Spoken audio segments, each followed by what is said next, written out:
യുഎഇയും ബഹ്റിനും തമ്മിലുള്ള ദീർഘകാല സൗഹൃദ ബന്ധം കൂടുതൽ ശക്തമാക്കാനും വിവിധ മേഖലകളിലെ സഹകരണം വിപുലപ്പെടുത്താനും ധാരണ. UAE president Sheikh Mohammed bin Zayed Al നഹ്യാനും ബഹ്റിൻ രാജാവ് ഹമ്മദ് ബിൻ ഈസ അൽ ഖലീഫയും നടത്തിയ കൂടിക്കാഴ്ചയിലാണ് ഇരു രാജ്യങ്ങളും തമ്മിലുള്ള ബന്ധം കൂടുതൽ ആഴത്തിലാക്കുന്നതിനായുള്ള മാർഗങ്ങൾ ചർച്ച ചെയ്തത്. സൗഹൃദ സന്ദർശനത്തിനായി യുഎഇയിലെത്തിയ ബഹ്റിൻ രാജാവ് ഹമ്മദ് ബിൻ ഈസ അൽ ഖലീഫയെ president Sheikh Mohammed bin Zayed Al Nahyan സ്വീകരിച്ചു. സാമ്പത്തിക വികസന മേഖലകളിലെ സഹകരണത്തിനാണ് കൂടിക്കാഴ്ചയിൽ ഇരുവരും പ്രത്യേക പ്രാധാന്യം നൽകിയത്.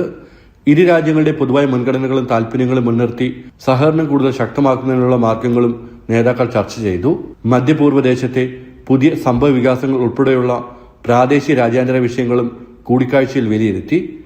മേഖലയിലെ രാജ്യങ്ങളുടെയും ജനങ്ങളുടെയും സുരക്ഷയും സ്ഥിരത ഉറപ്പാക്കുന്നതിനുള്ള ശ്രമങ്ങൾ ശക്തമാക്കേണ്ടതിന്റെ ആവശ്യകത ഇരു നേതാക്കളും ചർച്ച ചെയ്തു. മേഖല നേരിടുന്ന പൊതുവായ വെല്ലുവിളികളുടെ പശ്ചാത്തലത്തിൽ യുഎഇയും ബഹ്റിനും തമ്മിലുള്ള ഏകോപനവും സഹകരണം കൂടുതൽ ശക്തമാക്കേണ്ടതുണ്ടെന്നും നേതാക്കൾ വ്യക്തമാക്കി. വിവിധ വെല്ലുവിളികളെ നേരിടുന്നതിൽ ബഹ്റിന് യുഎഇ നൽകി വരുന്ന ഉറച്ച പിന്തുണയ്ക്ക് രാജാവ് നന്ദി അറിയിച്ചു. ഇരു രാജ്യങ്ങളിലെ മുതിർന്ന നേതാക്കൾ കൂടിക്കാഴ്ചയിൽ പങ്കെടുത്തു. ജനം, ദുബായ്.